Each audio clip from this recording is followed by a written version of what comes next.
We have roll call. Yeah, of course. It's the Commissioner Wilson, Here. Commissioner Adlin, Here. Commissioner Mary Norton, Here. Commissioner Fox. Yes. Commissioner Thomas. She was going to join, maybe she'll join later. Commissioner Wallen. Here. Commissioner White. Here. And Councilmember Representative Deborah Harris.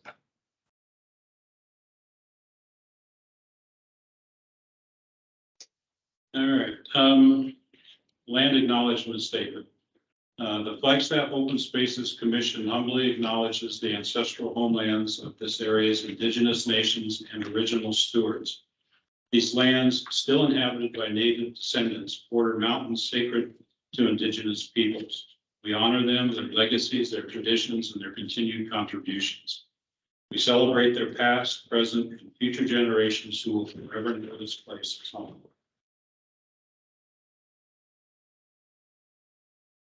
Moving down to the approval of the May 22nd, 2023 meeting minutes. Are there any discussions or corrections of the minutes as they're written? I don't see anybody. So do I hear a motion to approve? And a second? I'll second it. All those in favor? Aye. Aye. Any opposed? Hearing none, the minutes. I'm sorry. I abstained because I wasn't here. Okay. So Speaker on.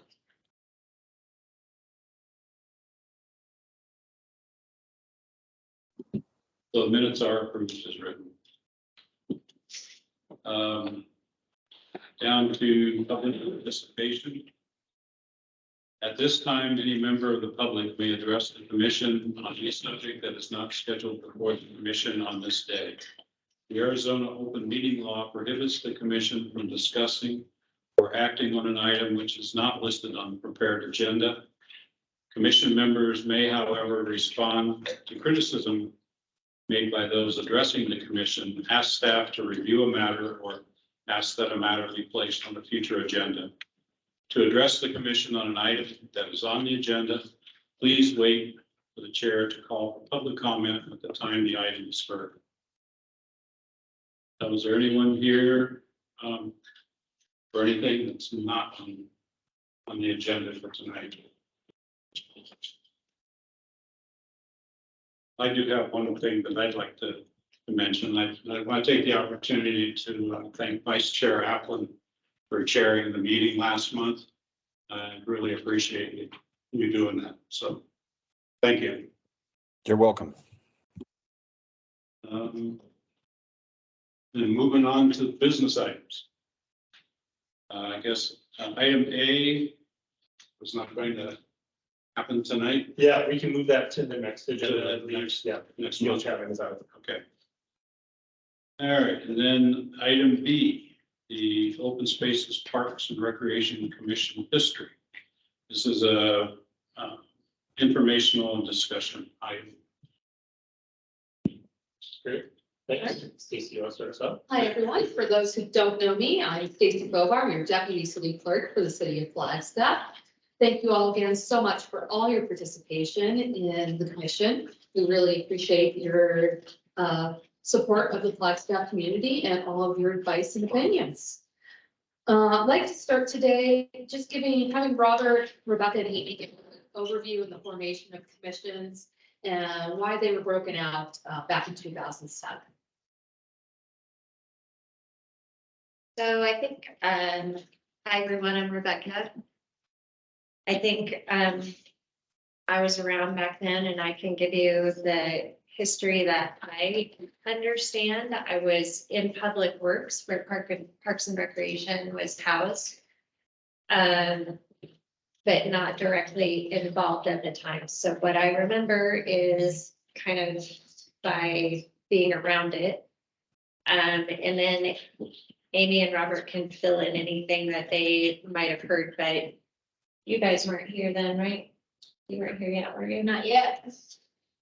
Okay, so what I remember is there was a Parks and Recreation Commission prior to 2007. You'll hear from Stacy that there was a new ordinance created in 2007 for Parks and Recreation.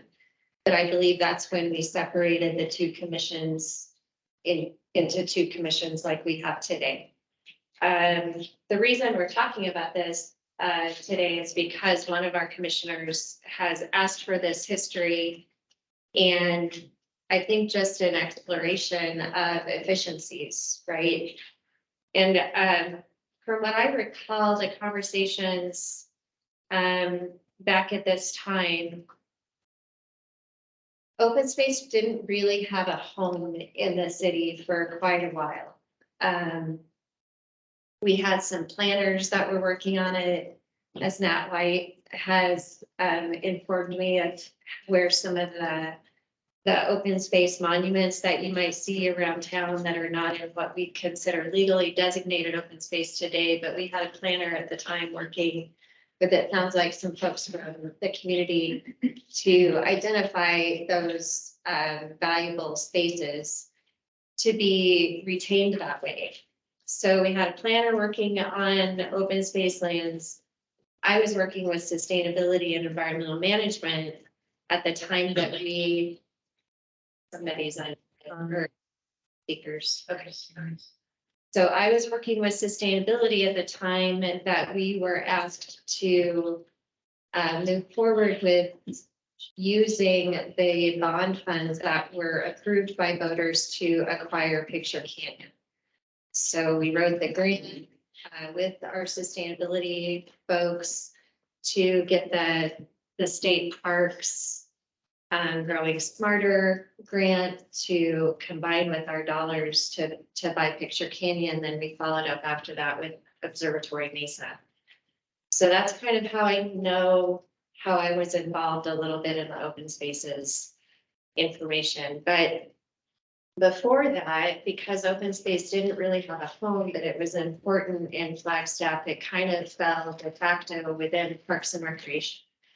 And I think there's good reason for that. That's why we're all grouped back together now. But in terms of the commission, it was the Parks and Recreation Commission talking about open space values. And those don't always mix very well. Parks and Recreation enthusiasts can sometimes focus on real active recreation. So thinking ball fields, soccer fields, sport courts, things like that, that don't fit well, obviously, with open space. I think Flagstaff has done a good job with keeping a mix of the two. Buffalo Park is within the park system, but it's very much a passive park and kind of, when you're out there, feels like open space, right? And it's connected right to McMillan Mesa. But what I remember from back then, and apologies if any of you were involved back then, and I don't remember, but I clearly remember some contention on the Parks and Recreation Commission between those who were very impassioned open space enthusiasts and those that were Parks and Rec enthusiasts. And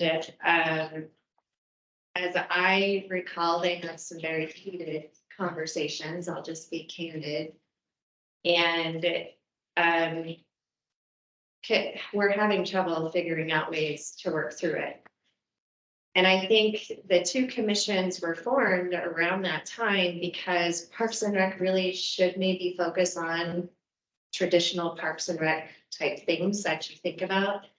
And open space enthusiasts really wanted to be able to focus on, especially with Picture Canyon and Observatory Mesa coming online, really wanted to be able to focus on that, including land management of those spaces and talking about that level of detail within a Parks and Rec commission was then going to take away from Parks and Rec discussions as well, right? So here we are quite a few years later, And the topic has come up again, and I appreciate it because it's always good.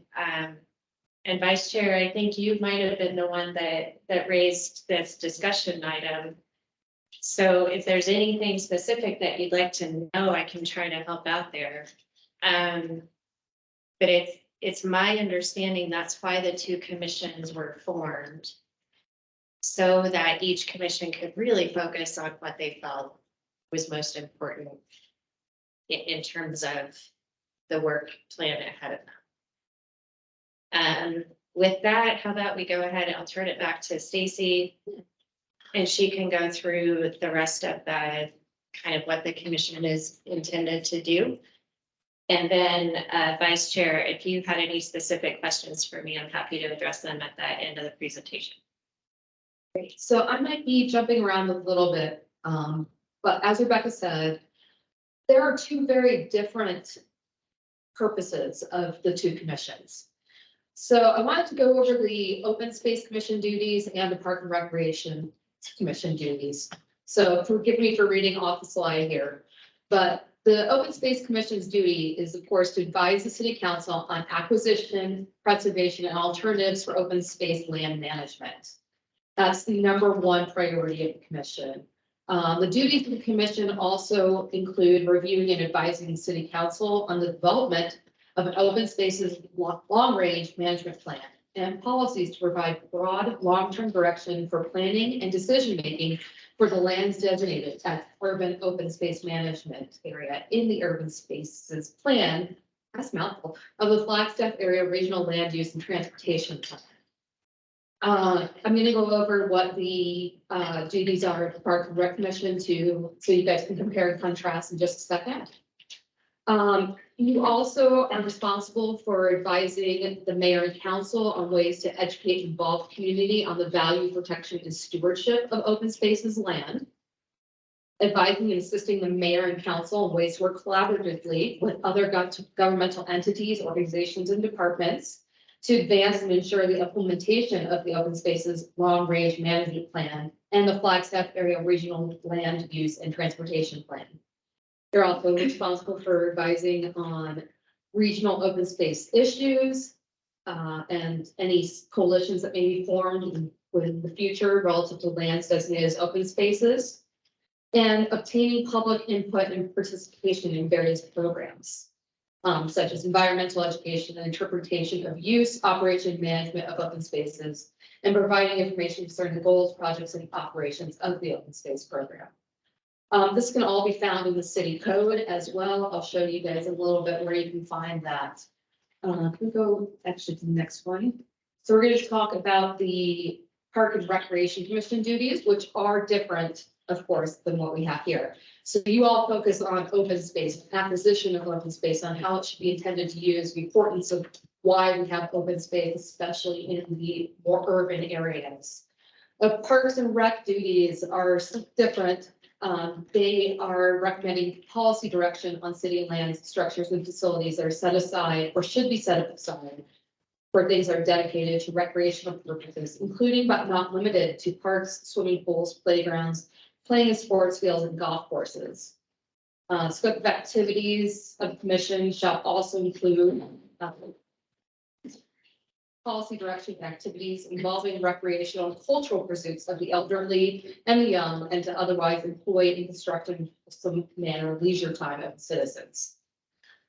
Council may consider the advice and recommendation of the commission and give direction through the city manager to implement the recreational programs as they see fit. The commission shall review and make recommendations on the annual budget of the park section and recreation section. And with respect to the Park and Recreation portion of the bed, food, board, and booze tax, the commission shall make recommendations to the council concerning the annual budgetary allocation of the Parks and Recreation portion of this tax. And then Parks and Recreation means the development and management of public parks, recreational facilities, and programs which are available to the residents and visitors. And that does include the urban trail system, which does crossover, of course, with our open space. The membership of both commissions are 7 members. everyone is a voting, everyone on the Open Space Commission is a voting member. There are 6 appointed by the City Council as public at-large members. And there's 1 member from the Planning and Zoning Commission right now is Mary, as we know. All members here serve 3-year terms. And then the Planning and Zoning representative abides by their term on the P and Z Commission. Members may serve 2 full terms or 1 partial term and 2 full terms, with maximum service of 8 years. And your council liaison is currently Councilmember Harris. That can change and they can always switch around. Right now, the council liaison for both commissions is the same person, which can be kind of confusing and conflict the commissions, but it's not necessarily always the same council member. For the Parks and Rec Commission, it is 7 members. All members there are appointed by council. There's not a planning and zoning representative on that commission. And again, they all serve 3-year terms, and it's the same as here. Are there any comments and questions on this part before I get to our next section? Yes. You, in the beginning, you were talking about open space. Mhm. And then I thought you went To to park. Parks and Rec, Yes. but you started saying the same thing that was in open space. I apparently have not had enough coffee to drink today. Oh, Okay. so that was just a repeat. So so basically, the Open Space Commission has an authority that allows it to look at open space, talk about purchasing, talk about what we should do to maintain it, things like that. And the Parks and Rec Commission, one of their biggest goals is to work on budgetary issues, such as money to build the aquaplex. So they're really working with the BBB funds. The Open Space Commission is really working with what properties the city have or can buy, but they do not have the same funding sources. Would you all like us to go into the pros and cons of combining the commissions and keeping them separate, or do you have any other comments? Okay. And these Roberts here. So the pros and cons, of course, a pro is having 1 commission for open space and 1 for Parks and Rec, allows for more public participation. And it allows for a variety of ideas. So instead of 7 commission members, we have 14 who are focused on 2 different areas who can really bring their expertise forward. I would hate to combine the 2 commissions and lose the expertise from one or the other. The 2 meeting times allow for more members of the public to engage with commissioners and to attend meetings. And more meetings to address council with a diverse base of community members and work towards the tasks at hand. Again, we value each and every one of your opinions, your values, everything that you bring to commissions. It's great to have that diversity of thought. Now, the cons of having 2 different commissions are, of course, more meetings. That's more onus on staff. There's less direct engagement with other commission members, less diversity, and less community input if you were 1 commission instead of 2. So to combat that, we have some ideas for collaboration. It's possible to propose joint meetings on a regular basis, once a year, twice a year, once a quarter, whatever you all think is best. You could also just have staff work together, which they currently are doing very well, to bring commissions ideas to both commissions. And then alternatively as well, the chairs or vice chairs of each commission could attend the other one's commission's meetings. That does not require any change of ordinance at all. It does not have to go through commission members, council members, excuse me. That is the end of my slideshow. I would say if you all did want to change the authority of the commission at all, it would have to come from the council members. The council is the owner of the commissions and of the Board of Commissions program. So they ultimately do get to decide what the commissions do and what their authorities are. Are there any other questions online or any thoughts or discussion?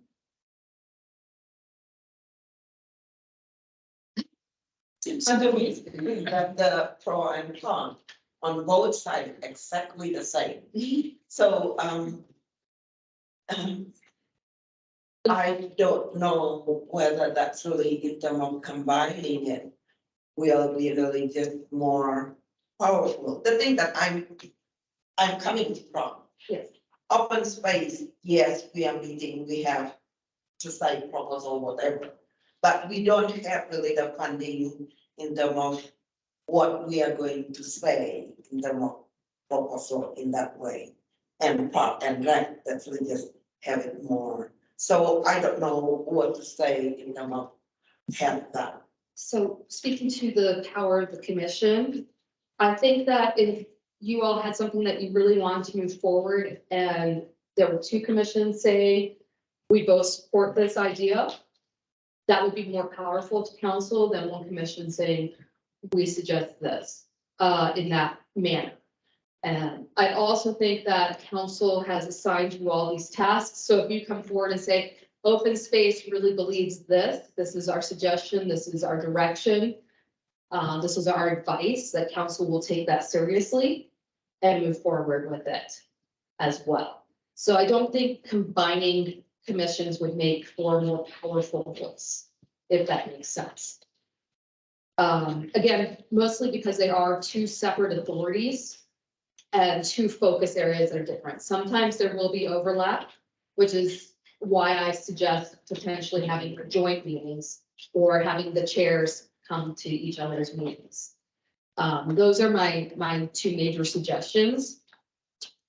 Staff is already working wonderfully together. Robert and Rebecca and Amy are just great staff people, and they all communicate very well.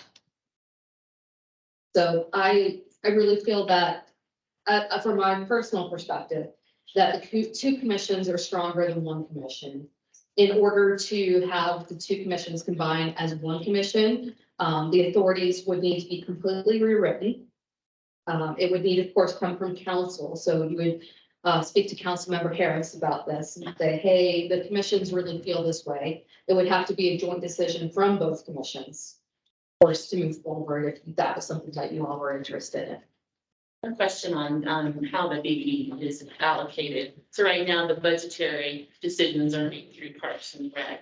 If open spaces were to want a voice toward some interest in that source of income to the program, I mean, does that authority absolutely have Yeah. to stay with the And Parks Rebecca and can Rec? answer that better.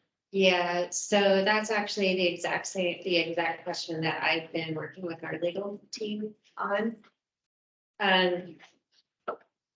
The initial look at it is that the commission authority kind of mimics the BBB recreation language, so there were two separate portions of the code, but what Stacy showed you today is kind of similar to what's in the appropriate uses of that Port Beverage recreation enforcement, which, as we saw, includes foots trails.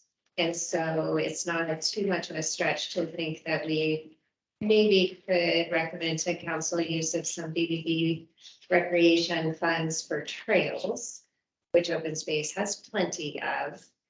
But it does specifically call out foots trails. So what was initially recommended by our legal team was for us to look at maybe some code language that we could work on as staff and bring to both commissions that would then go through the budget process and eventually be reviewed by council to change the city code to be able to use BBB recreation dollars on open space. What I'm hopeful to do is figure out how we can get, or if the community has appetite for including in that definition, open space acquisition. Because we can use BBB recreation funds for acquisition of land for parks. So it's, to me, not a huge stretch to think about including open space acquisition as well. But that is going back to the open space enthusiasts and the parks and recreation enthusiasts, that's two pretty big different reasons or things to spend money. So it's both a code rewrite situation of the definition of how the BBB could be utilized, as well as an approval of council to do so, which I mean, they approve code changes anyway, but so it all has to come together in agreement. Right, and on top of all of that, the BBB tax is coming up for renewal again, so this might be our opportunity to get voter feedback as well. On these updates. Those are all the things I'm working. Okay, I'm really familiar with the history that developed and I won't bore you with it. But one part of history I should mention is when the BBB originally passed, it was divided into three: tourism, economic development, and beautification, and that was it. So my point there is over the time, and when we renewed it, the distribution was changed significantly. I think the original division was kind of naive based on the fact that they didn't think they would get so much money. And so to divide it into those three, really put a lot of money in each of those pots. So anyways, my point is, the code has changed. I can't remember exactly when it changed. It's the last time that it was renewed, whenever that was. And it will be coming up soon again.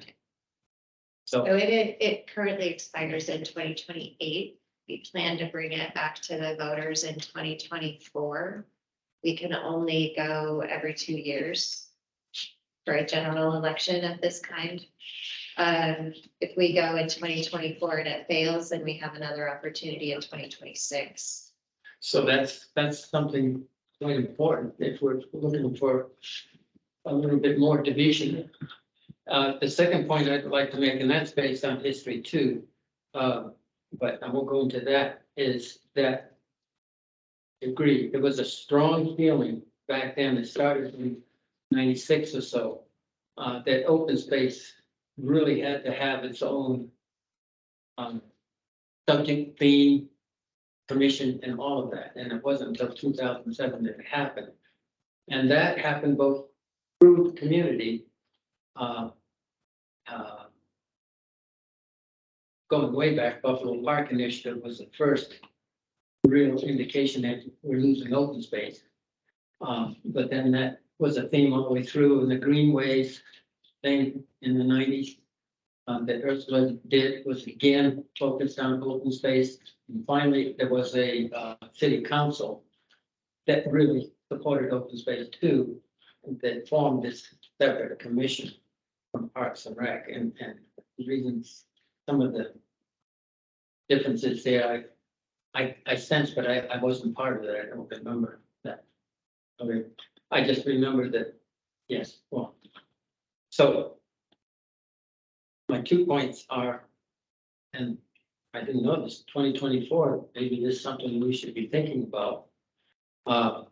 Because the ordinance has been changed in the past, and I think there'd be a lot of support in the public if a little bit was carved out for open space, one way or the other. I think there's a good argument here. And secondly, there was a long history to develop that open space commission separate from the Parks and Rec overview of all of that. And I think that history speaks for itself and continues. That's a good argument to have them separate. There's a caveat to that. And that's where Buffalo Park fits in. I think this needs to be an open space commission, as long as we can clearly define what open space is. And I think we can, but I don't know if everybody thinks of it the same way. I just wanted to add that, I think the public support is still there. I'll talk about this a little later in my report. I was gonna, give a plug for the Makes the Future open house that's going on later after this meeting tonight, and I listened to the webinar that was done on June 14th, which was the results of those Space Future workshops that I think a few of us attended.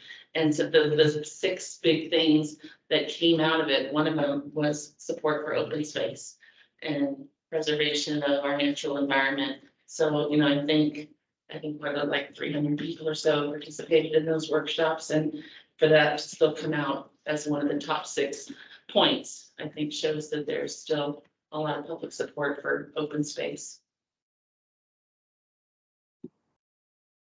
Anyone else with comments? Yeah, I like the idea of putting open space as a specific use of the BBB money. I think that's really important. It avoids them having this kind of stress things. I think it makes it a lot clearer, a lot stronger.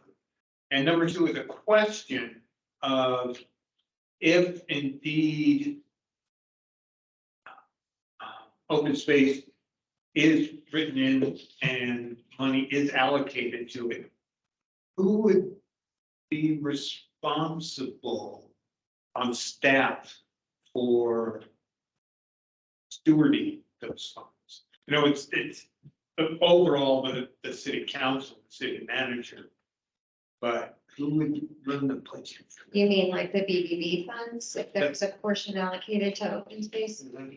It would be the same as what we have for the Parks and Recreation portion. So the pros division would budget those funds. We would develop a 5-year plan, assuming that there's enough money accumulating in those funds to be able to plan out, much like we just did for Parks and Recreation.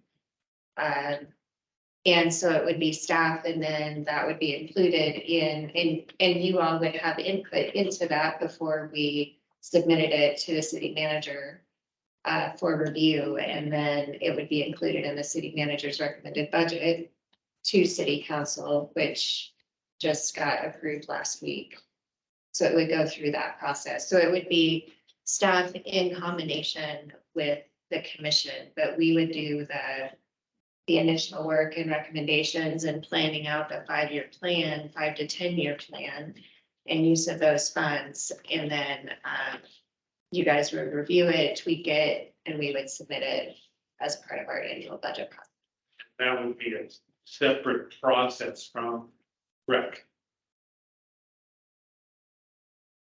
Yes.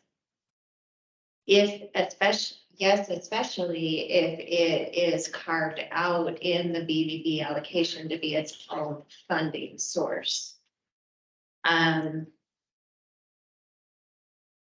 We might be getting a little off agenda if we continue down the funding conversation much more, but I do have some thoughts about whether open space should be split out or whether we call it, instead of BBB recreation, maybe we call it BBB pros. Pros, Parks, Recreation, Open Space Events Division allocation. There's pros and cons to both, and that could be another agenda topic. If there was a division in funding between Parks and Rec and open space, I personally believe that it probably would be a clearer delineation if we had 2 commissions, one handling one fund and the other one handling another fund. And my gut feeling is that, you know, it's good to leave them as 2. You all are doing a fabulous job, you know, working together on it. And maybe we just need some more interaction in between the commissions, perhaps. You know, I have a question. I know, maybe I'm really confused. Because right now, the funding go to Park and Rec, basically. And the budget is already discussed last week, right? The budget. The city's overall annual budget was approved by council last week. Last week. And there's another in terms of whether to vote to extend about BBB next year. So if we really want to have it, just the thing to say, do we really work with Park and Rec? Because my understanding is all the commission is under city council, or, us as commission just talk to the council, have presentation. Because thinking about the budget, it's already, passed, it's already approved and such. And I'm thinking about for next year. So it's like what actually that we could do. We could really, have it the thing to say in that. It might be in terms of, when the wording in terms of election to vote. That have it also including in that open space.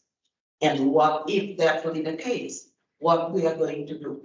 Petition, or we just simply go to the city council request that since the commission go to city council. And I think there's a whole lot of conversation we could have around that, and it probably does not fall within this agenda item. So I think that would be a future discussion for us to have. There's a whole lot of information I would want you to have. Yeah. In that conversation that we don't have in the room right. That will be nice to have that information, so we could each of us read about that and think whatever the step us as commission to do, especially approaching 2024 election. Right. The quick things. Your idea of using pros instead of recreation and open space, but just use pros. And gives you the flexibility, but that, you don't want to go down that yet. But you just touched on what I think is the benefit Yeah, of that suggestion. yeah. Because we asked for some information. How much time and energy is it gonna take staff to generate that information? Which information? The one that we're gonna have for us. A good amount, but I would say it's things that I'm working on anyway. Okay. Because it's a goal of mine to find a more robust funding source, especially for open space acquisition. We know that that's a need, right? And that's a very clear priority of the commission and the section. And so we're working on that anyway. I was yeah. concerned that adding more stuff. Now, where you start talking about the language for the BBB tax and, that gets into a little bit different nuance that I want us to be cautious about. Okay, top of my head. It's still at the top of my head. But one thing is, open space acquisition. I'm new enough to the commission. Have we, when we consider acquisition now, are we considering small things like 3 or 4 acres over here or 10 acres over here and not the whole section? That's one question I have. I'd like to know. But the other thing that was on the top of my head and now it's at my mouth is, when we do talk about acquisition, we should always talk about somehow maintenance. I know that's not a popular word, but acquisition and maintenance. And I think we can answer both of those questions in a future agenda item that doesn't really dive with what we're agendized to talk about here. But yeah, Robert definitely has the answer to those questions. My computer has sent their hand up for a while. Bruce, or Commissioner Kaplan? Yeah, thanks. So just a couple of quick thoughts. That, very candidly, that seemed like a pretty pro forma presentation about pros and cons, like that clearly your desire is to keep them separate, which I fully respect and understand.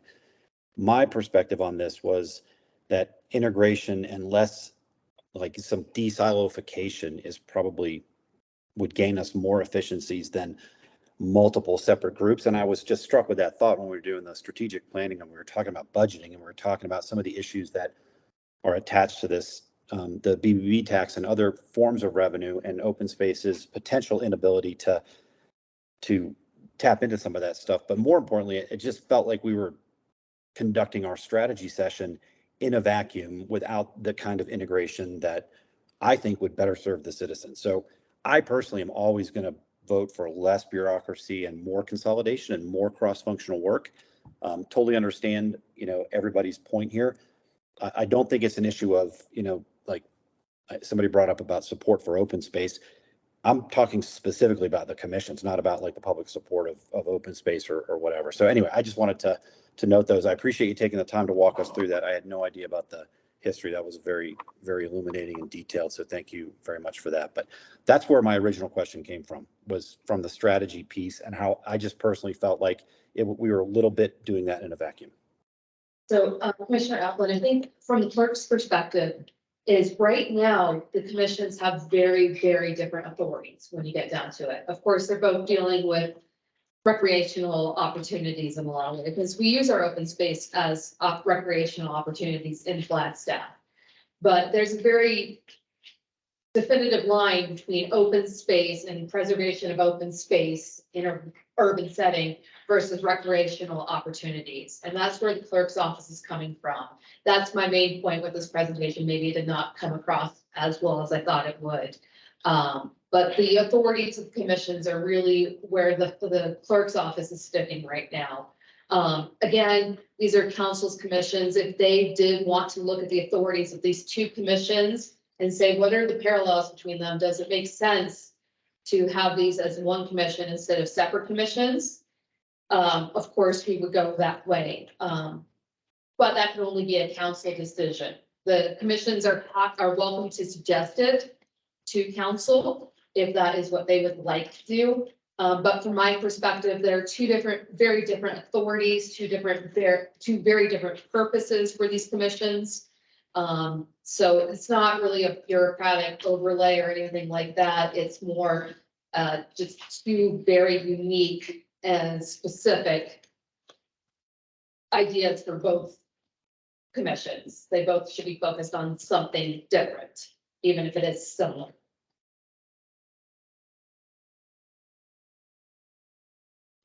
Bruce, I understand it has been brought up a couple of times here. The left hand doesn't know what the right hand is doing. And sometimes.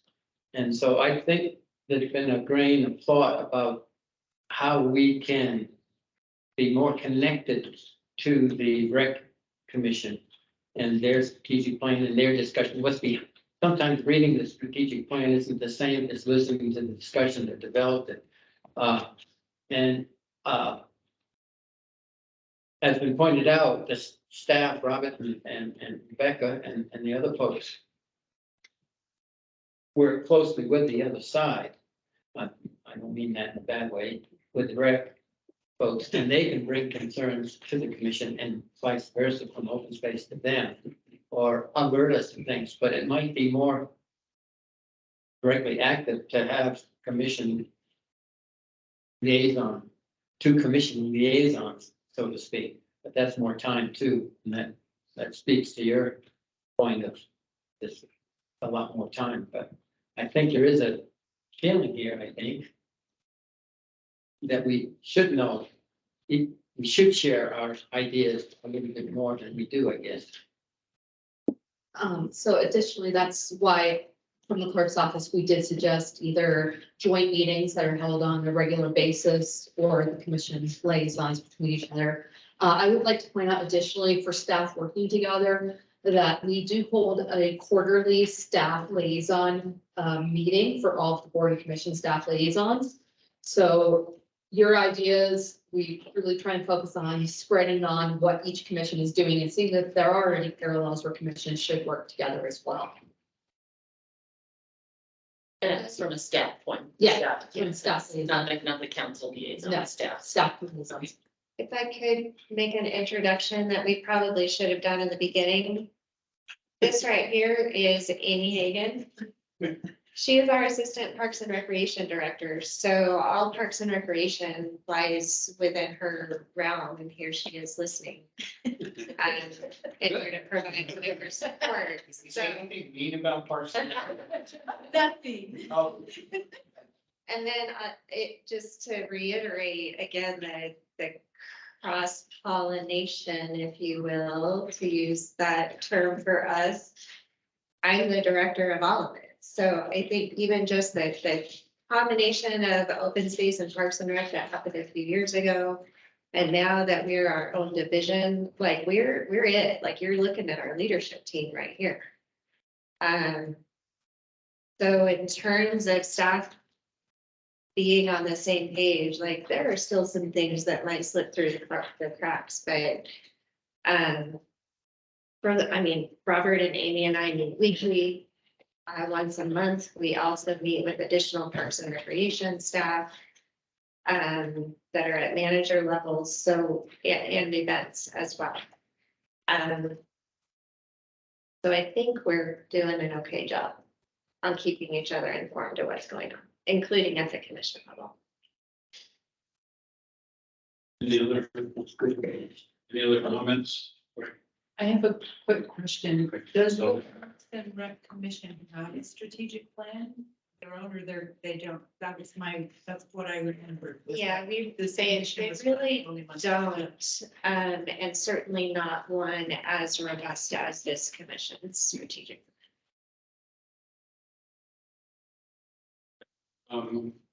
I guess I'll put my 2 cents worth in and kind of maybe wrap this up if there's no other comments or questions. Personally, it makes sense to me to, basically have Parks and Rec and open space under the same umbrella, but separate commissions.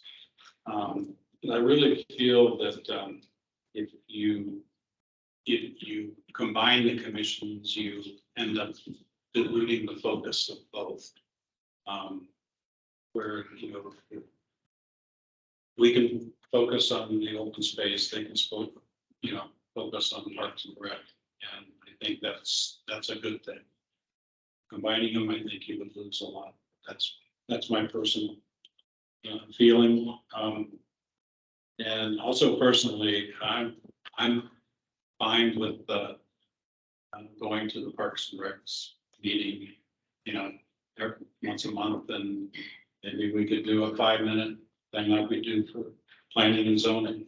And do a little debrief of what happened in that meeting. I'm willing to do that. It's not a problem. And invite them also. Yeah. You're invited. I hope you guys like talking about pickleball.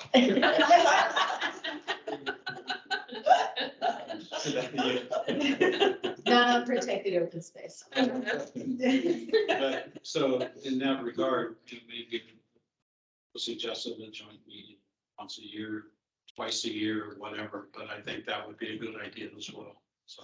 So we're doing the same presentation with the Parks and Recreation Commission next month. We wanted to have it with you all first, since this was your request. And they'll be sure to include now your feedback and your requests for a little bit more interaction. And I'll be covering that one because both Amy and Robert will be gone. Hopefully Stacy will be here to help me with that at July 17th, right? And of course, anyone's welcome to attend. What is it again? I think it's July 17th. Let me double check. Do they do twice a month as well, like we do? Just, we meet once a month, You're there once a month, okay. and you're once a month. I'm sorry. You're twice a month because you're on the position. We could just make Mary the liaison for all the commission July 17 at what time again? at 4:00 right here. Also on Teams. And the agenda will be, it's very similar. Corinne posts the agenda on the website about Thursday, the week before. I have one quick suggestion.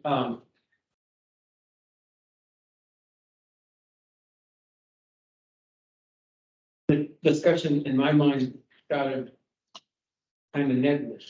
And it seems to me, if you started out the discussion with, here's the question.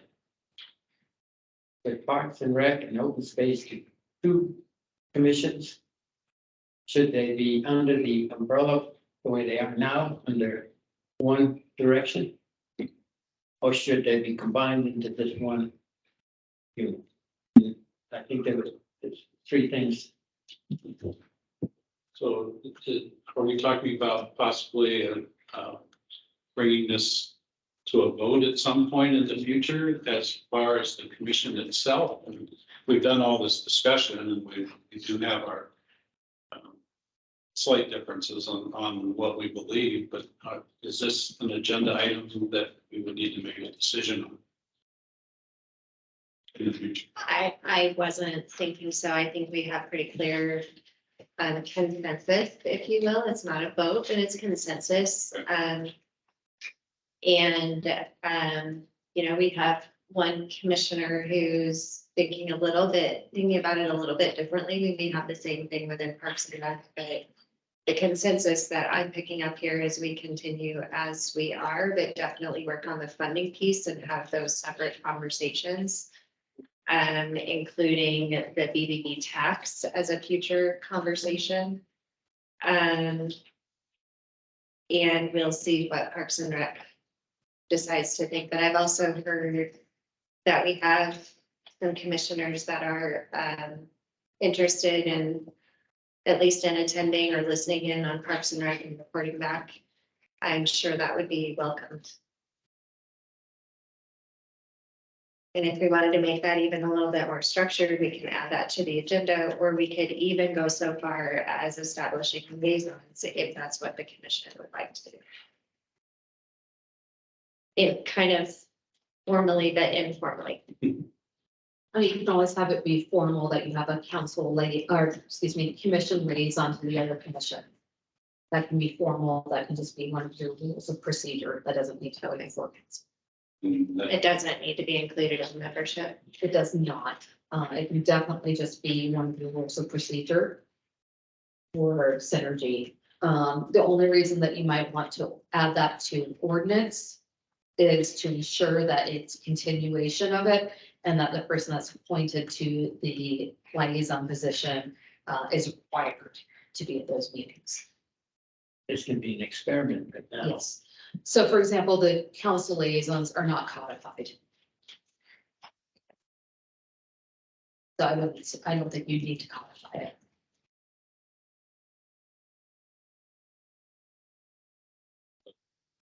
About this item, any last minute comments or questions?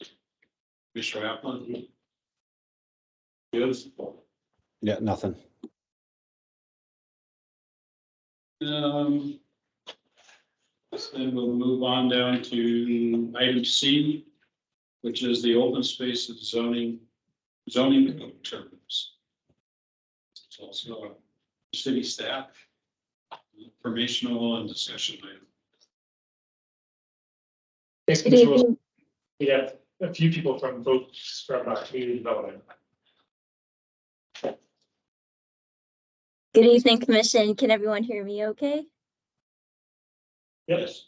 Yes, all right, let me share my screen here. Okay, is everyone seeing the presentation? Yes. Okay, hope it's. Oh, I think it might be on the wrong screen here. Give me just a second. Okay. All right, good evening, Commission. My name is Bethan. I am the planner, one of the planners of the city of Flagstaff. I have here with me Tiffany Entol. She's the zoning code manager.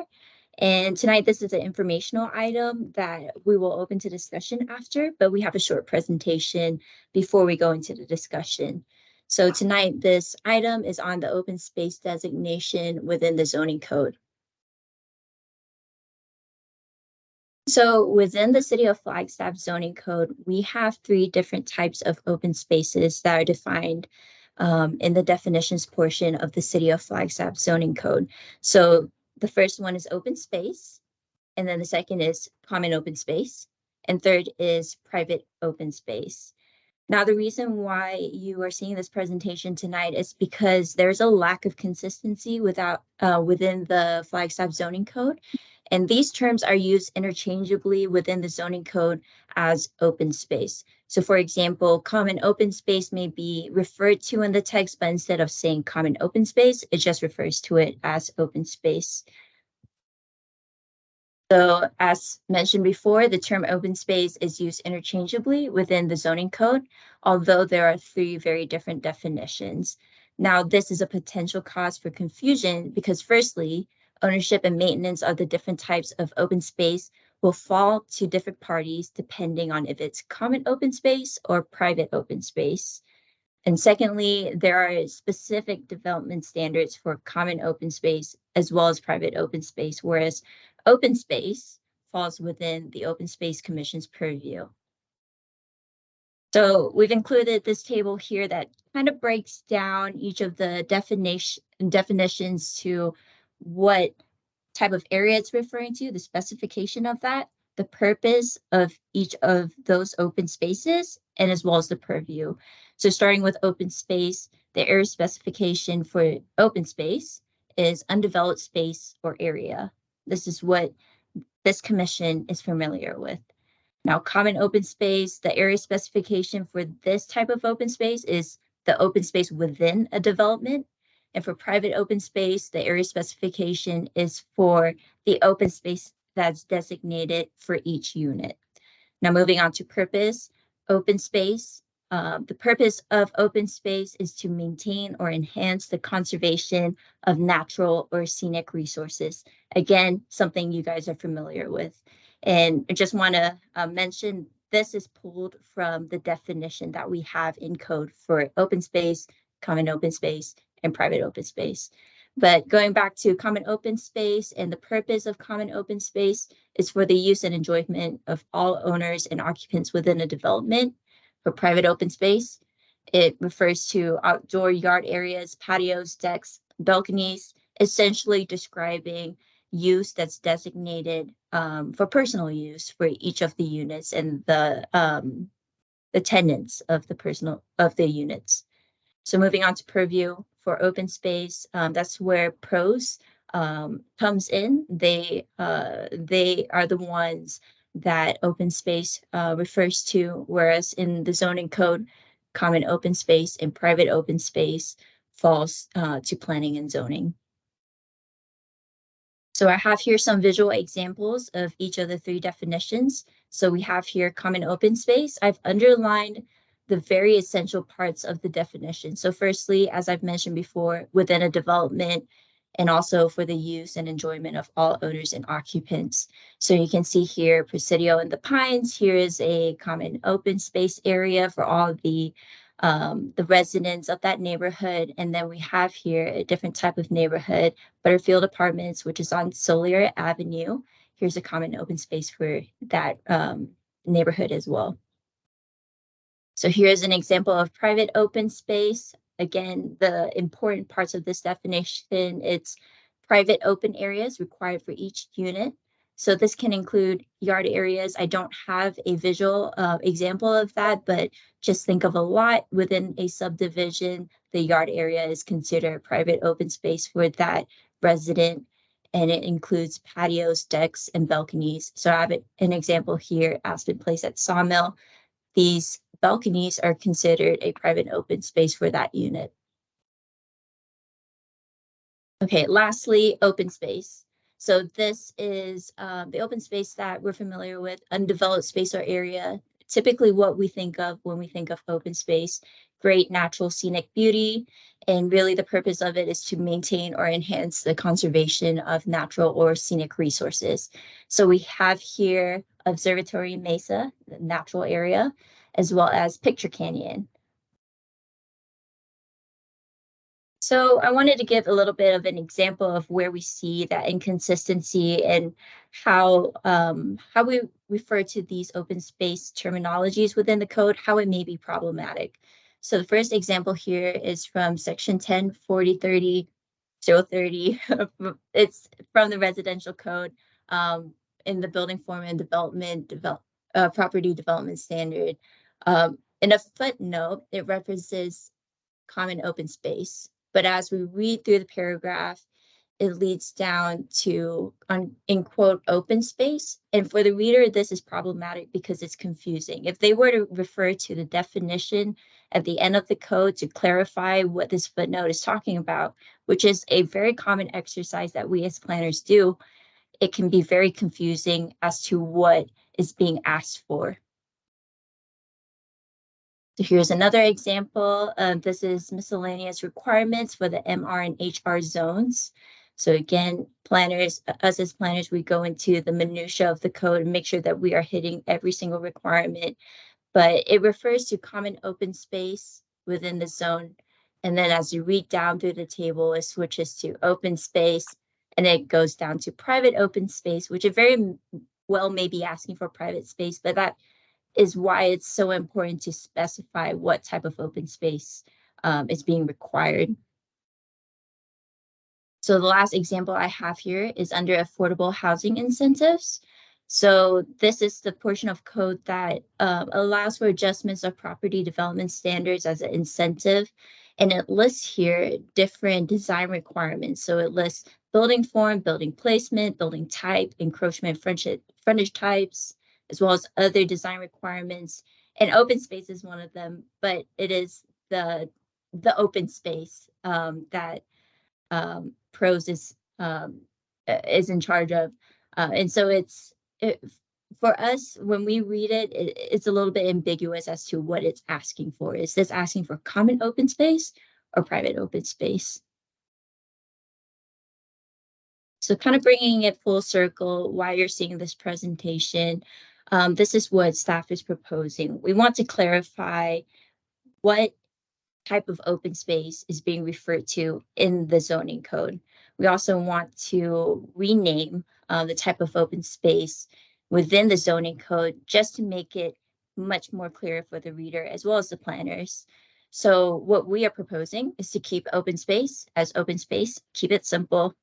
We want to rename open space, common open space to just common space.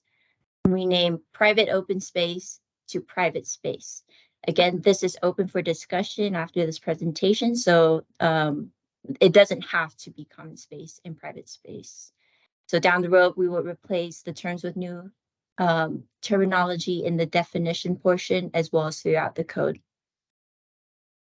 That is the end of my presentation. We'll open it up for discussion at this point. Great presentation. And from my point of view, how you designate 3 different types of open spaces is fairly clear, except I'm concerned about 2 things. Should ownership be part? Who owns it? City? What do you call it? Residential organization? HOA. Should that be part of clarifying the 3 different ones? And then second question is, we have the resource protection overlay. And so, for example, tree protection. A good example is where the old movie theater is and ADOT is now. There's a whole strip of land that has trees on it that are there because it had to meet resource protection, in that case, trees. And what does that face? Where does that fall into?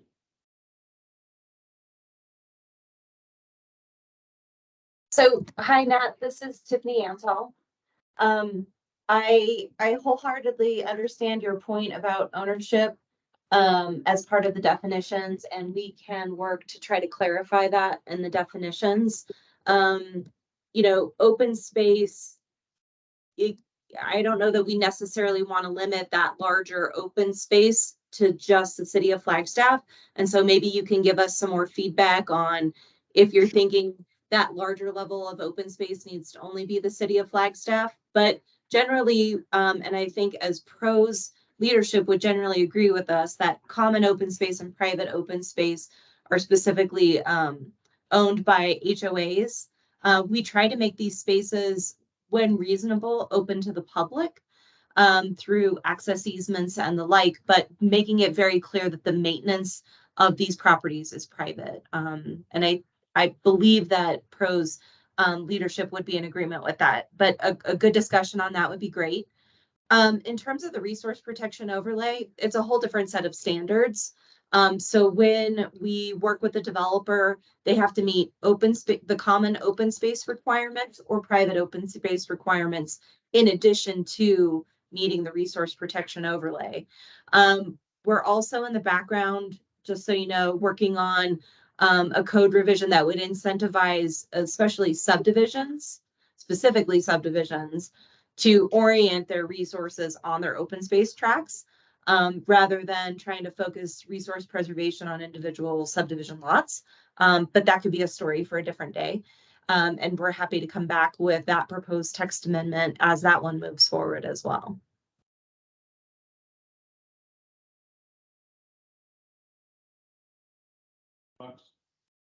Thank you for that presentation. It was very helpful. Yeah, absolutely. If you could explain to me, I really appreciate why the term minimum amount occurs in both the currently common and private open space definition. I could try to take a stab at answering that question, and then Tiffany, if you have anything else to add, go at it. But within the zoning code for especially within residential zoning districts, there is a requirement to provide open space.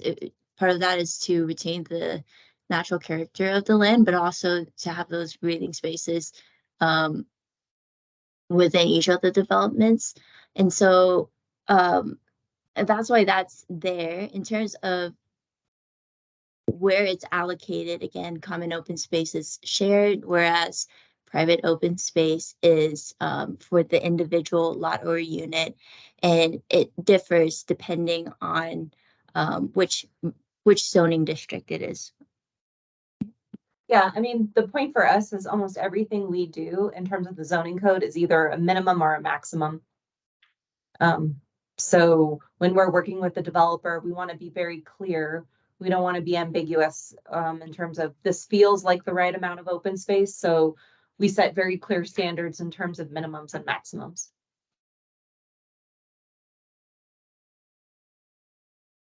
Okay. I'll buy that. I don't necessarily agree with it, but yeah, thanks. Commissioner Appleton, I see your hands up. Yeah, thank you for the presentation. I think this is very straightforward and these are good common sense changes.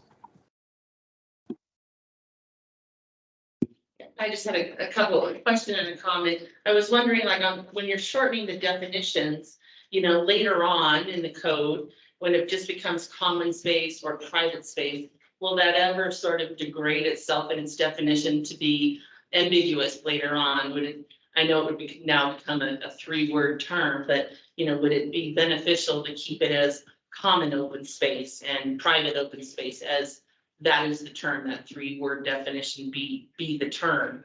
And my question is on sort of maybe the wide definition of common open space.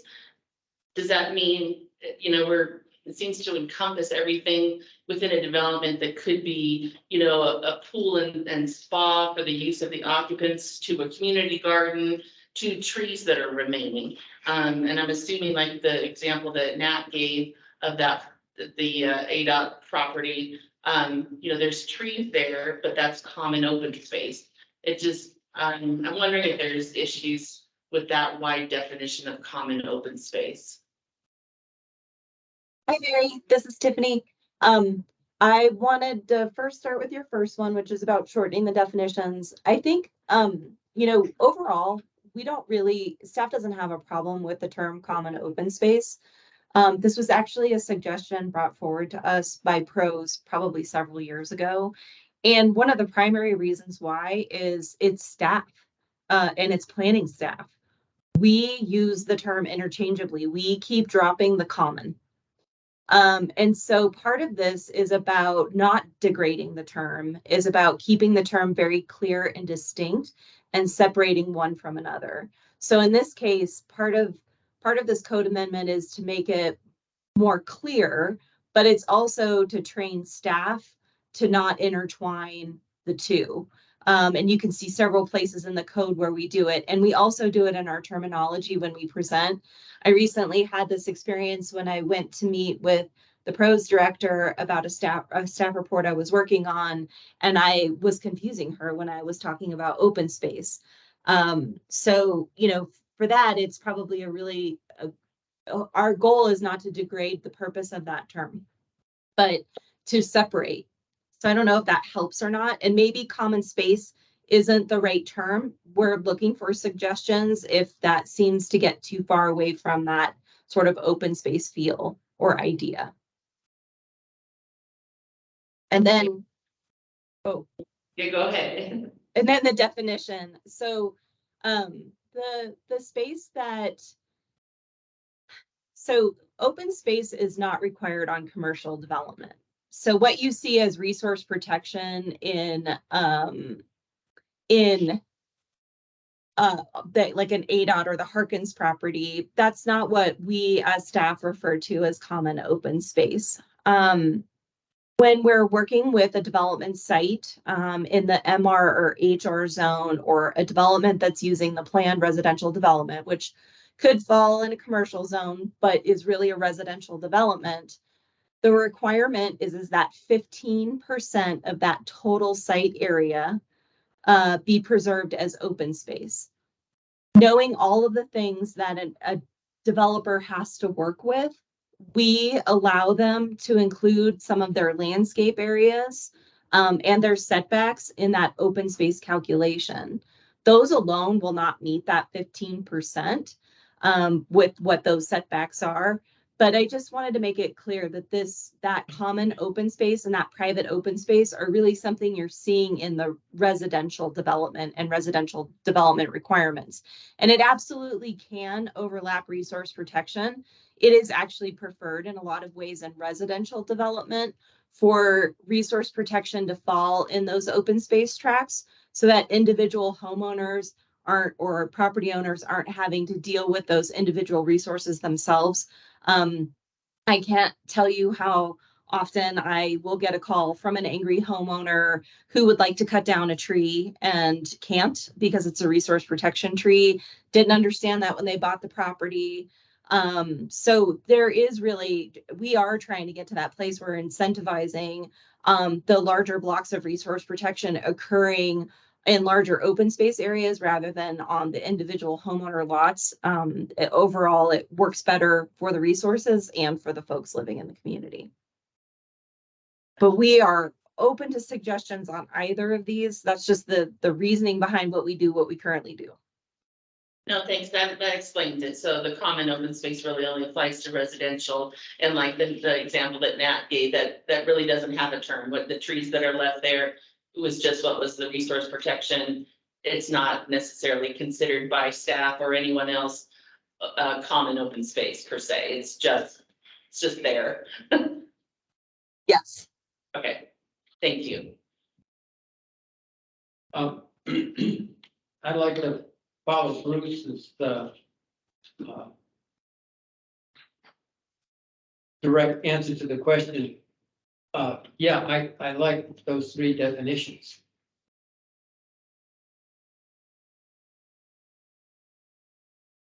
Great. Do you have any issues with us changing the terms to common space and private space? Does that make sense? To me, and I think Bruce said it better than I did. Yeah, it makes sense. It clarifies. There are some details we talked about, but much better than what you have now, which is simply open space in many places. Is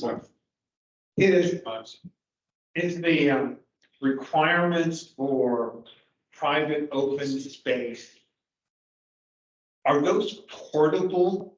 Meaning, could you build out a 20-acre spot and the zoning permit said you had to have 2 acres of of currently private open space, could you take and buy 2 acres next to Observatory Mesa and make that? Potentially. Okay. I mean, that makes a lot of sense in a lot of places. Yeah, I mean, a lot of it's gonna depend on how we documented that open space, whether it means we have to amend an easement or something along those lines. But certainly, we've worked with property owners along the lines that they've acquired additional land and they want to preserve it as, and keep that as their open space, but add more development. We would absolutely work with them in doing that. Super, thank you. Commissioner Appleton, did you have another comment or see your hands up? No, I'm sorry. I forgot to put my hand down. No problem. Anyone else on this item? I have a quick comment. I would just be concerned if we were saying, because common space to me means like a recreation room within an apartment complex, for example. So I think that might be confusing to just refer to common space as opposed to common open space. Yeah, it's possible too that we could change just common open space, sorry, just leaving common open space as common open space and then changing private open space to just private space, if that makes it a little bit clearer for both definitions.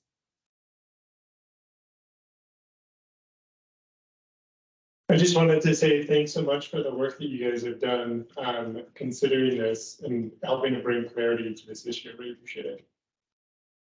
Yeah, absolutely. Thanks for your time in entertaining this discussion. Thank you. Thanks. Thanks. Thank you all.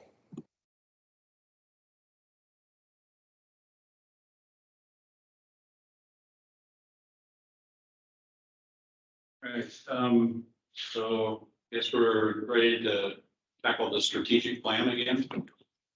Item D. You're just gonna wear us down. We did actually have this on the agenda last month, but we didn't get to it since we lost quorum. So this is mainly an item for you guys to provide any last minute feedback or to adopt this as your strategic plan moving forward. So just some of the things that we changed, we updated the final draft of your strategic plan into a 2-page document. There's an appendix that goes along with this that covers other information that we thought was important not to lose from the full strategic plan, which I also kind of I attached to the email essentially so you could kind of compare what changed and what stayed the same. And then the open space map has been updated to go along with your strategic plan to the most current kind of open space vision to include the conversations we've had of like for open space priorities. I could put it up in front of us, please. Yes. Yeah. If we all have a copy of it, I can open it now. the last page, and this is relevant to our last discussion. Strategy 1.3 under goal 2. In blue, that affect open space properties. Should we use legally designated open space properties rather than just open I'm space? looking, sorry, I'm having trouble finding where you're. Last page, Strategy 1.3 here? under goal 2. Oh, good, sorry.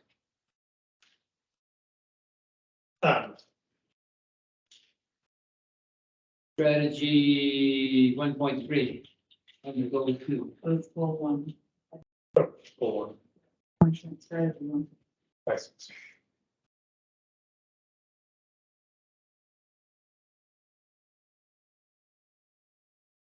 Yeah, the first line there, that affect open space. Maybe that's sufficient based on the discussion we just had, but I was thinking legally designated. Yep, I appreciate your question, Commissioner. So I think we reflect and look at the ordinance that created the commission. That the commission can weigh in on open space type topics. Even if they're not something that's managed by a property, Yeah, that's my question. Thank you. by our. I think that is appropriate language. And I think an example of this was when the commission was asked to weigh in on a piece of open space property that is a part, an annex for Buffalo Park. For the current water line project for this area. So that would be included first. Great, good answers. Appreciate it. Thank you. Because we have our own open space definitions, which, right, I mean, designated, dedicated, you know.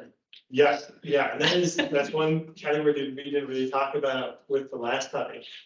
But there are two categories that are real estate, are city real estate uses, that's designated and dedicated.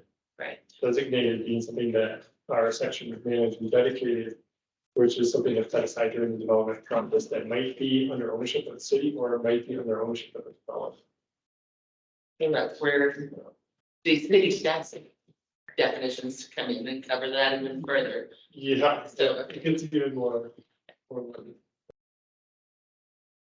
The question, on the appendix, page 8. It means what you. Yeah, sorry. I didn't have anything else in the main part. Basically, the question I have is that the chart that is at the bottom that talks about the different properties and specifically the trails. There has been some work done at Schultz Creek, right, on trails. Should that be updated before we put this to rest? That's this count, this is the page you're talking about here. This, Yeah, page, page 7 and 8. so, yeah, the chart on open space properties, specifically the trails. Schultz Creek, has last worked in. I think we're looking up the next one, is management and maintenance. Keep going. So right here, this line here, specific. Seven, One more page. the next chart. Bottom of that page. Yeah.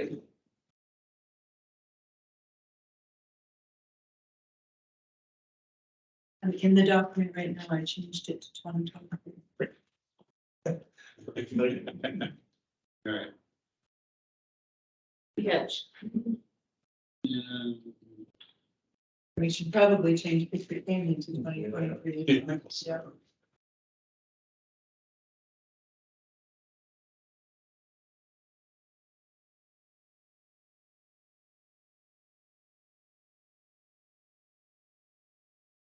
the copy of the original, the whole strategic plan, you know,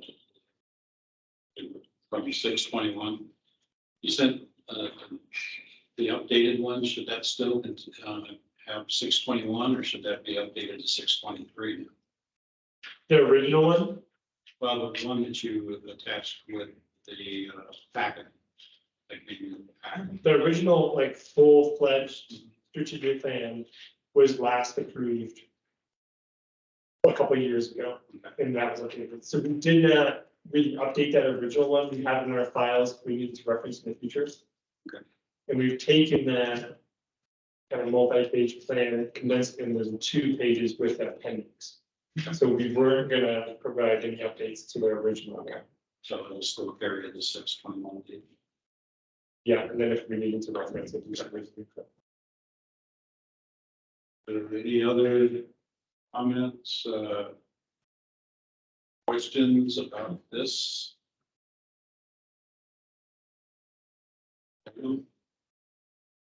A motion? We'll put up the map real quick, so you can see those as well, in case there are comments on those. But otherwise, if there are other comments, I don't have anything else to share. Yeah, that makes sense.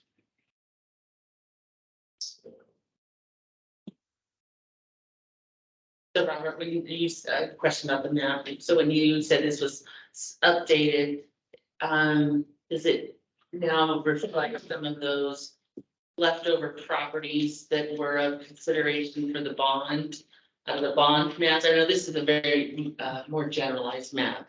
But it takes into account all those areas.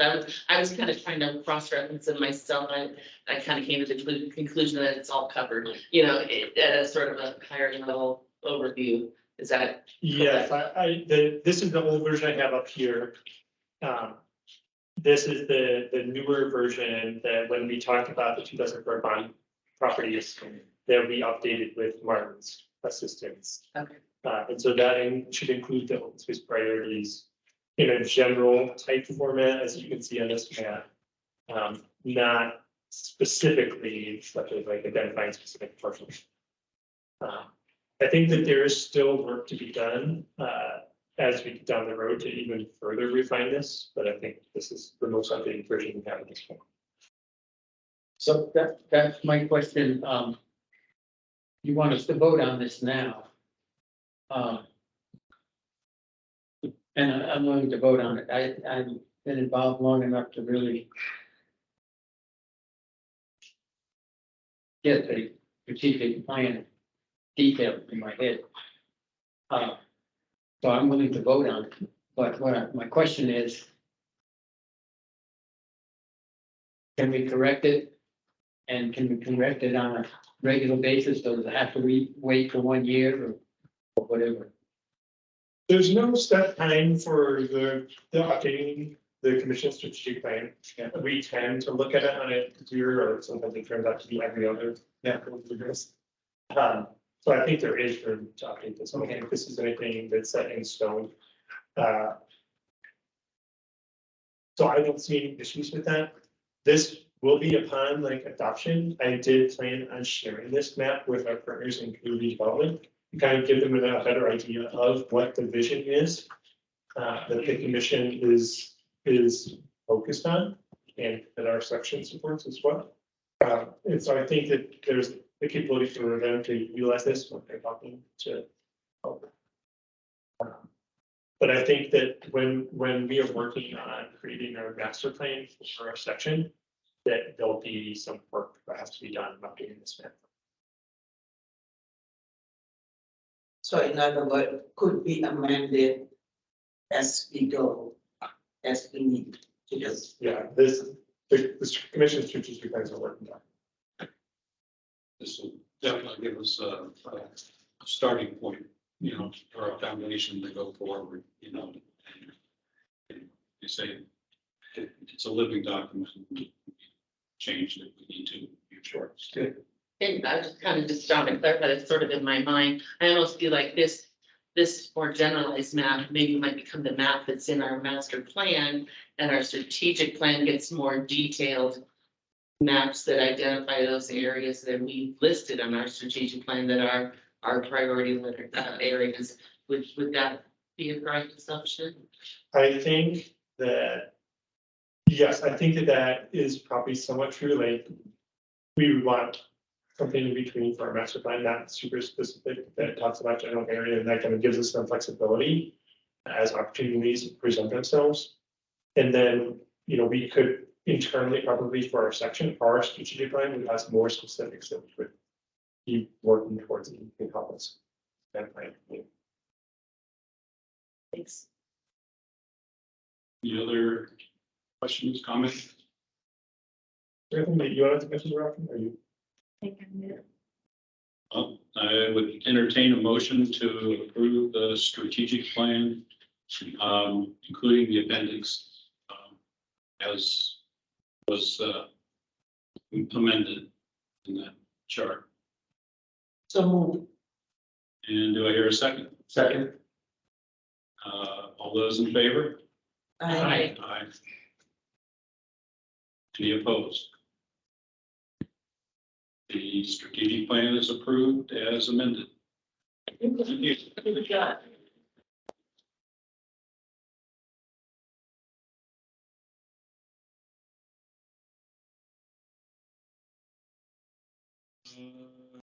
Item number 7, reports and updates. Council representative. Let me double check, I don't think she's. Sure. No, she just. Okay. We'll move on to the Planning and Zoning Commission report. Yeah, it's just a couple of quick things. Actually, since our last open spaces, meeting, we've had two cancellations, one on, May 24th, and actually this week is canceled, but we did meet on the 14th, and, really the only thing that we, saw that might be somewhat of an overlay is, we did approve the preliminary plat for the Northern Arizona, site. There was some mention of, in the conditions by the staff to talk about connecting the blocks of open and civic space. And as we've learned tonight, now that would be considered common space, open space, common space. So not under our purview, but anyway, staff is certainly on top of that in looking out for that common open space that is within that development. So that was kind of nice to hear all that. It kind of brought it full circle for that. Another item that did come up since our last meeting here, when it was at the council level, was discussion in the contract approval for the JW Powell specific plan study. Thanks, Robert, for sending out the info and the links about that. And my only advice was that we as a commission maybe start to do our work to be prepared for what priorities we have, so that when we are consulted about the JW Powell specific plan study, that we have that information ready to share. And, part of it would be reflected on that map that we just talked about, because there are areas through that corridor that, we've identified as important for open space and preservation. So I don't know whether that needs to be like a future agenda item to talk about our specific plan, or if that map is sufficient when we get to that. I just kind of wanted to bring it up. Maybe it comes out of our master plan work. Not sure. I just wanted to throw that out there. What is the timeline? So the specific plan study is approved and is starting work now, and they expect to be done within a year. So we should be working simultaneously while they're working, so that we're informed and ready to share our thoughts and input when we're asked. That's a great suggestion. Things happen quickly. They do. And in some ways, not quickly enough, because there are development applications with regard to some of those properties along that corridor. Could I ask a question about that before you move on? So this commission has already reviewed properties and prioritized the Hoffman Tank area as part of the priorities for the 2004 bond funds in acquisition. Are you thinking of something in addition to that work that's already been done by this commission, or, because that's we've taken that direction and we're working with our partners. That's good, because that was a priority, and of course, that's encompassed in that big blue line that goes through there. And that is involved in where the realignment of Fourth and JW Powell goes right next to the Hoffman Tank. So I'm glad that that's being discussed and is on the radar. But even as some of those developers come forward with applications for development, where can staff, commission, pros say, where are you putting your open space, or where's your, so that we have a voice in that as things move forward. Yeah, I think my question is, what more do you think the commission needs to work on? Because we've taken that priority of the Hoffman Tank area. I'm glad to see Martin is on here, because he has helped us identify on a map that we have provided to our planning partners that area that's most important for both foots and open space that we think is achievable. Mm-hmm. We also have Amy here, who sits on our interdivision. Is it IDS? What is that? I always forget that. Interdivision staff and design review. So she sits on design review, so she would see those developments as they're coming forward. We're trying to hit this from several angles. And I just don't want the commission to think that it's not being taken seriously and worked on. And I think Not too, for as this this, you need to do. right, it's, as the specific plan study comes together and those activity centers are identified or asked to be moved, by an applicant. And, streets and connectivity and foots is there. Can we keep up with maybe the changes that are occurring during the study and during development applications, I think that would be it, and if we knew what sort of the idea is for these large properties, we might say, well, gosh, why isn't there foots here or foots there? Or, can't we have something that is reserved as open space? Would they be willing to contribute to open space? As in a designated open space or, things like that, that it be part of the discussion and potential negotiations, especially when developers are asking for certain things of the city, there's that give and take oftentimes that we don't want to be forgotten. I think that, to the degree that we can, we will absolutely commit to keeping the commission at a minimum informed as it happens, or hopefully informed ahead of time so that you can provide feedback. To the degree that we can, like some of it is still kind of the stuff. The interworking negotiations, understood. That isn't out there yet, but yeah. And that's the kind of discussion that is helpful to be done early on, because oftentimes by the time it gets to planning and zoning, it's already done. Correct. So that's, I think, the early angle. Thank you for that additional information.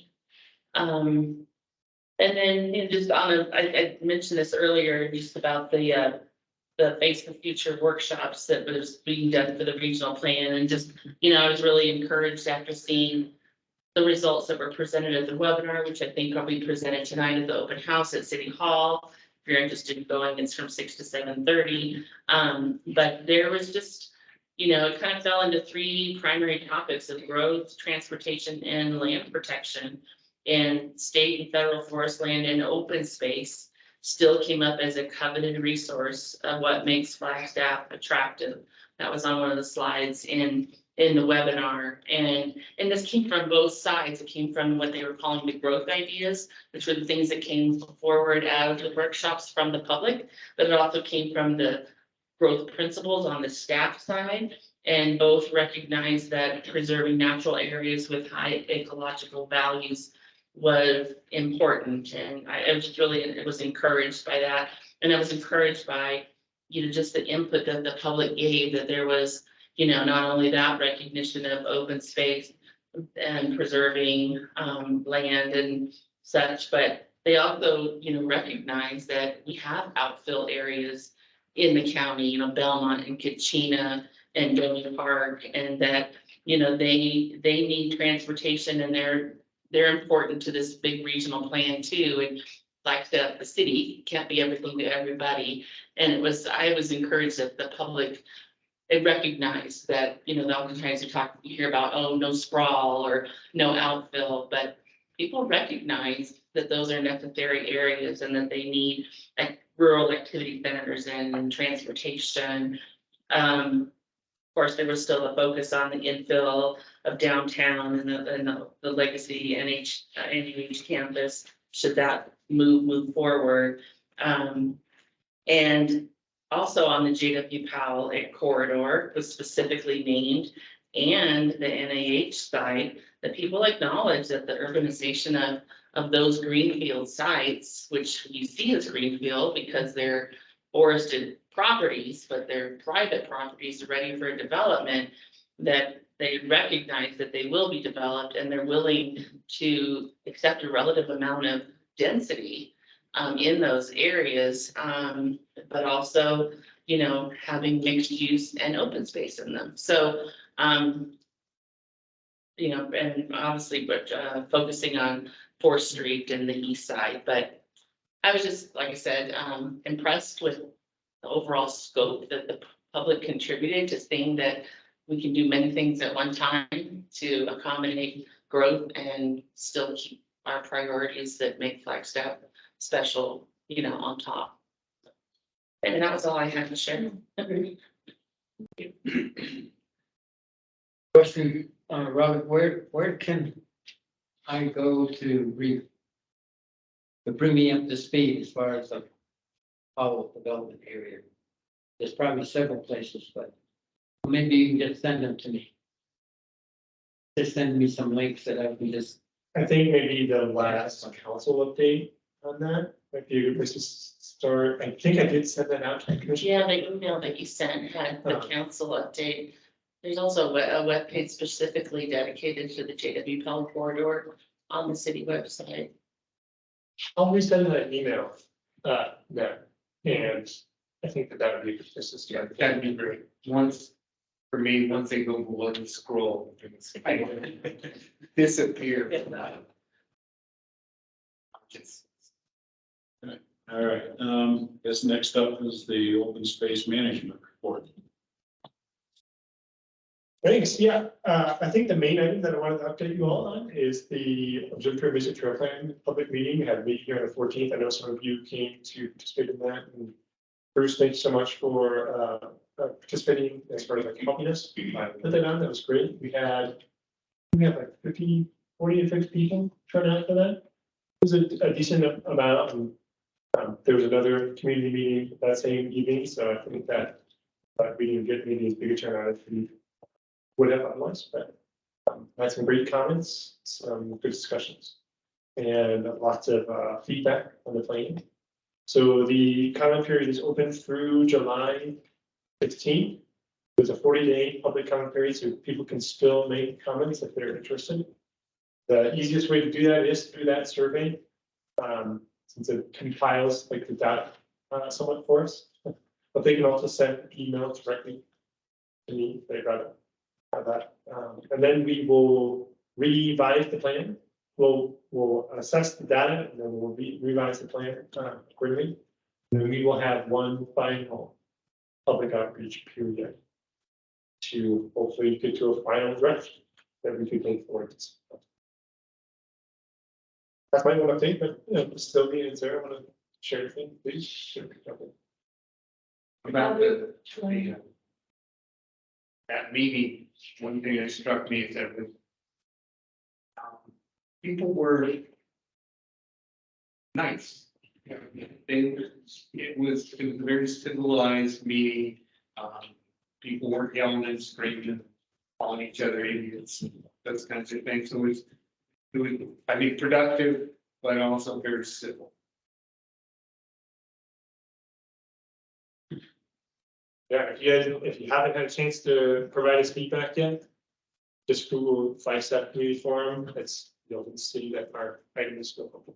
Would your preference be that we fill out the survey, even though we, had the discussion in front of Mark, when the presentation was made? I mean, is it better to have those data points through the survey? We are working to try to get as many folks to respond to the survey as possible. I think that is an easy way for us to capture feedback.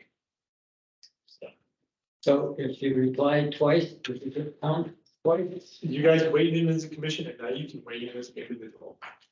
Oh. That's the question. Yeah, and please feel free to email your family, friends, constituents, and let them know we're trying to get some feedback. And it's also on our open space website too, so if you just Google Flagstaff open space, it'll be one of the first things there.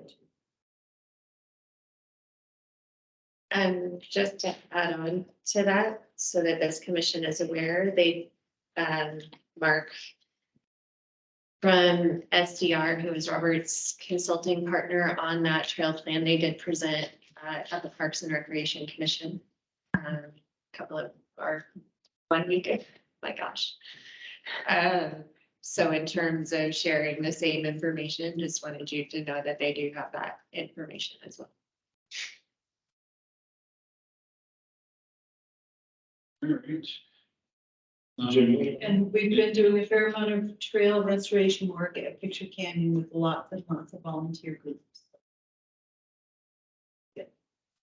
That is, I forgot to mention, you reminded me of, so the contract for the RTP work is going to council on July 3rd. So it's a consent item and then we'll be able to start the project on it. So that's good news. But everything went? The only thing was like, I should have mentioned this earlier but, that, letter of support for the grant, on the Mason, what we want to do with that. Still haven't gotten a signature, but everyone has emailed back saying that they all, no one's really said they don't. So sign it, so if I could get that.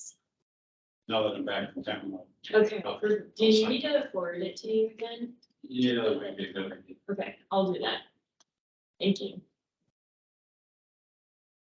And I just wanted to clarify with the RTP grant, recreational trails program grant at Picture Canyon.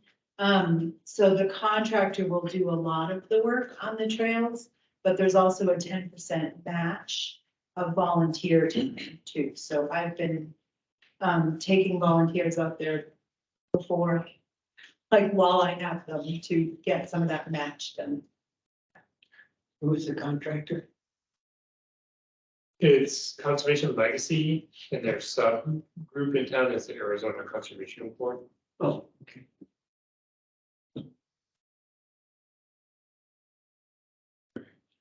Anything else? Full moon height? Full moon night, July 3rd, Okay. Monday, Picture Canyon.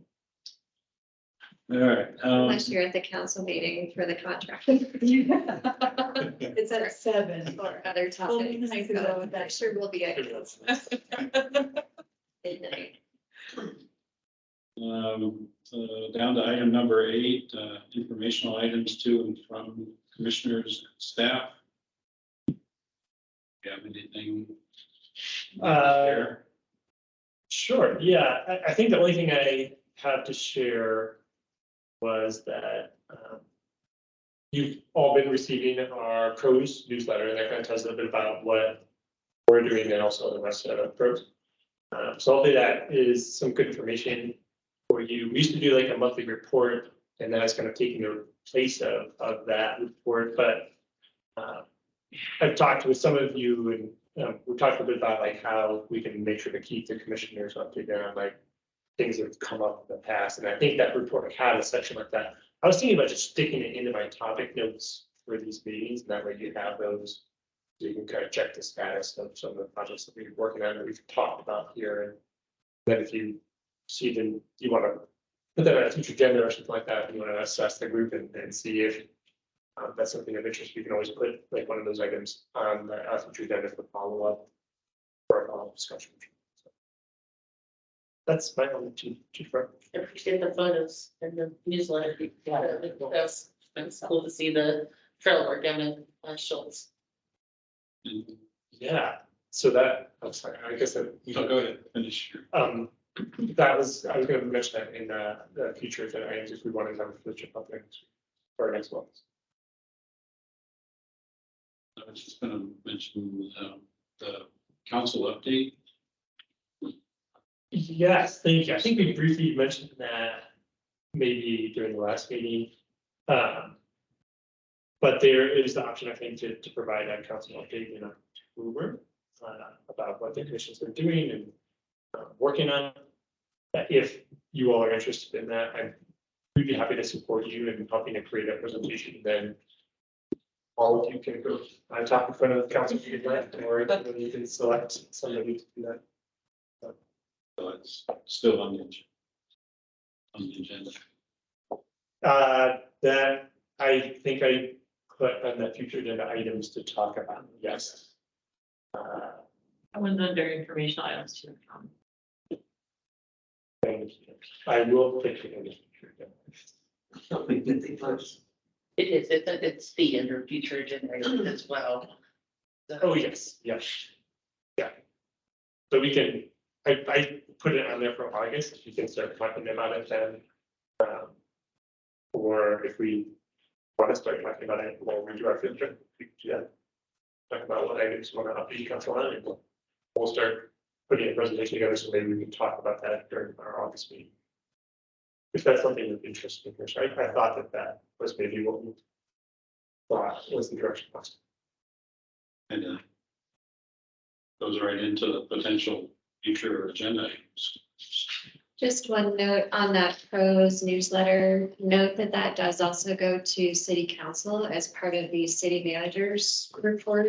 And then one of us presents it to council each time he includes it. So I'll be presenting this month's report tomorrow to the city council.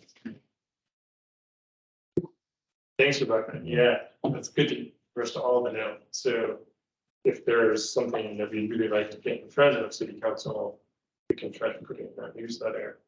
So feel free to have it or something if you think it's something that council needs to know about. Yeah, we try to rotate that first page to different either staff or projects.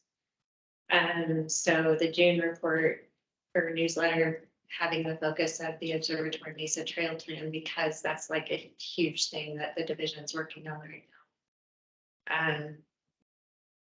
Maybe So- we adopted our specific plan. And put our map up there. Yeah, so if you have things that you want to make sure they're included to go to council, that is an opportunity.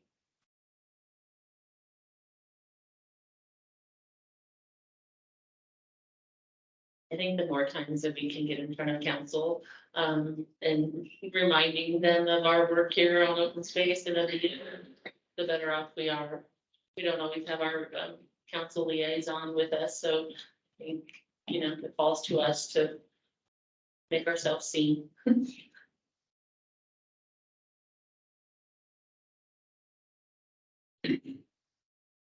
if we want to go mention the other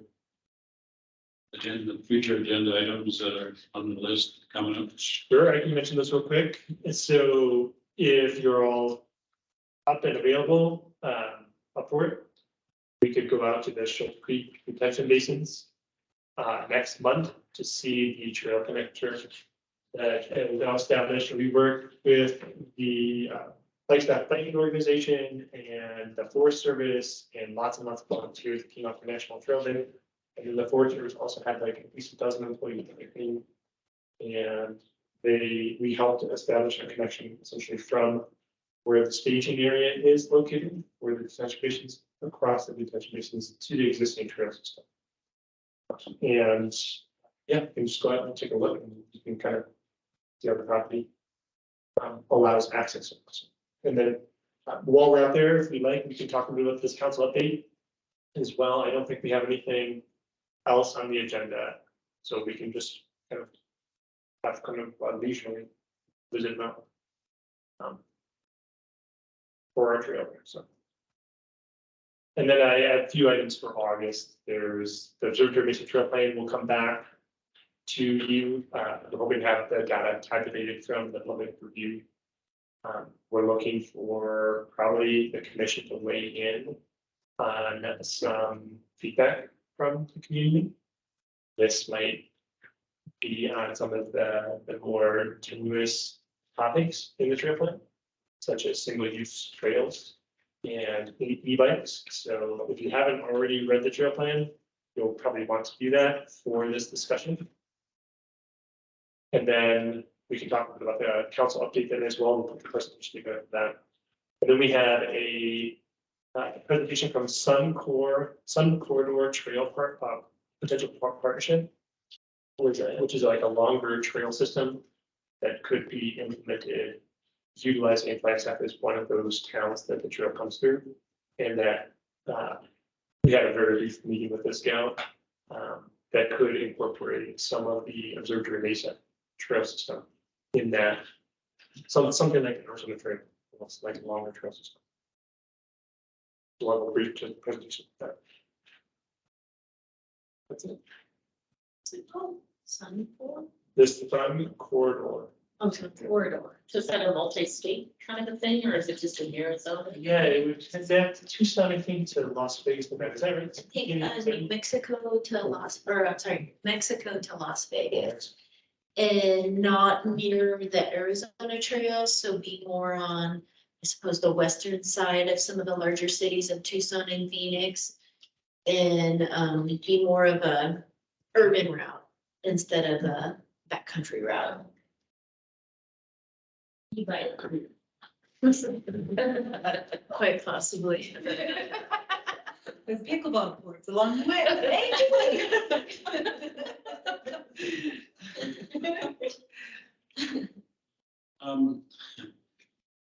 Do any commissioners have any other items that they'd like to see on a future agenda? No, future agenda, I'm just, I sure appreciate staff that's here and the information they have. It's really, really important, not to just the commission, but to the community. Kudos. Yeah, the employees really a lot. I didn't know about the one, for example, for next year. And it's like, I don't know anything about that. And I know I missed the meeting last month, so I tried to catch up on that. That's an internal staff discussion. It hasn't yet gone to council for formality yet, but that, I mean, just in terms of planning, Right. that's what's being discussed. If you could add, Robert, I think we clearly need to have a funding conversation to come back to some of the topics. And I think August is probably a good time to do that. If we can fit it. Yeah, good.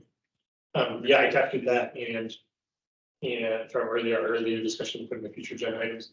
And then a discussion amongst you after Parks and Rec has the same presentation that you had about the joint meetings, so future agenda item on that as well. And I guess that takes us to number 10, which is adjournment. Do I have a motion to adjourn?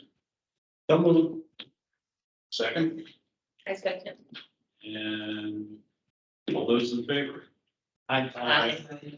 Any opposed? Hearing none, we're adjourned. Good job.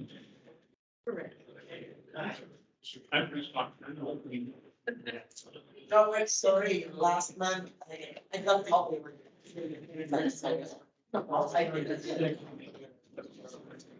I know, I told you what you. I think it was.